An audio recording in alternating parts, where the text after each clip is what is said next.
திருச்சிற்றம்பலம். அருள் தரும் சிவகாமி அம்மை உடனுரை அருள்மிகு கைலாயநாத பெருமான் திருவடிகள் போற்றி போற்றி. எம்பிரான் பரஞ்சோதி முனிவர் திருவடிகள் போற்றி போற்றி.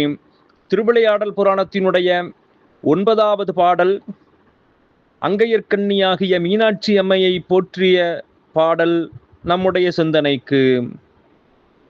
பங்கையர்கண் அறிய பரம்பரன் உருவே தனக்கு உரிய படிவமாகி இங்கு அயற்கண் அகன் உலகமென் இறந்த சராசரங்கள் இன்றும் தாழா கொங்கையற்கண் மலர்கூந்தல் குமரி பாண்டியன் மகள் போல் கோலம் கொண்ட அங்கையர்கண் நம்மை இரு பாதப்போது எப்போதும் அகத்துள் வைப்பாம்.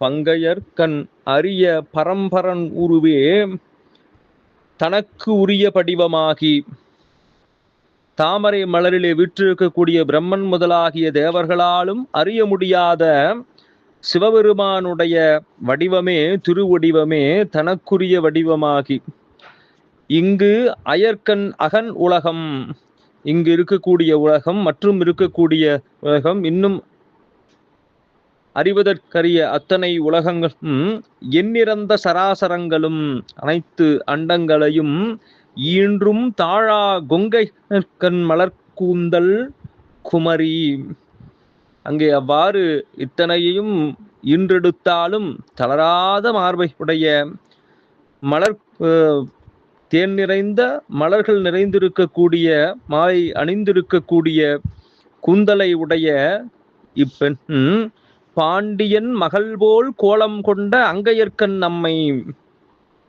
மலையத்துவச பாண்டியனுடைய மகள் போல இருக்கக்கூடிய திருக்கோலம் கொண்டிருக்கக்கூடிய இந்த அம்மை, அங்கையர்கண் அம்மை மீனாட்சி அம்மை இரு பாதப்போது அவருடைய 2 தாமரை மலர் போன்றிருக்கக்கூடிய அந்த திருப்பாதங்களை எப்போதும் அகத்துள் வைப்பாம், எப்போதும் நம்முடைய நெஞ்சத்திலே நிறைந்திருக்குமாறு அந்த திருவடியை நாம் போற்றுகின்றோம் என்று அங்கே மீனாட்சி அம்மையை, அங்கையர்க்கண்ணி அம்மையை போற்றி வணங்கி நூலை தொடருகின்றார் பரஞ்சோதி முனிவர். திருச்சிற்றம்பலம்.